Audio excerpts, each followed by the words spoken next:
அது மட்டும் இல்லாமல் நான் வந்து மீடியா வந்து நஃப்லி சார்ட்ட படித்தேன்.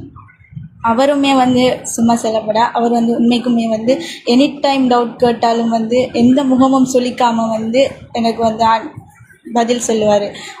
இந்த டவுட் சார் எனக்கு இவற்றில் கிளியர் பண்ணணுமெண்டா எதுவுமே தயங்காமல் வந்து கிளியர் பண்ணுவாங்க. அதே மாதிரி ஹோம் எக்கனாமிக்ஸ் வந்து ரிஃபா டீச்சர்கிட்ட போனேன். ரிஃபா டீச்சருமே வந்து அப்படி தான் நீங்கள் எடுப்பீங்கன்னு சொல்லி எப்பயுமே சொல்லுவாங்க. 3 டீச்சர்ஸ் மாதிரி சொல்லுவாங்க. அதுவும் இல்லாமல் பேரண்ட்ஸும் வந்து சொல்லுவாங்க நீங்கள் எடுப்பீங்க, நீங்கள் படிங்க, ஒரு சப்போர்ட் தருவாங்க.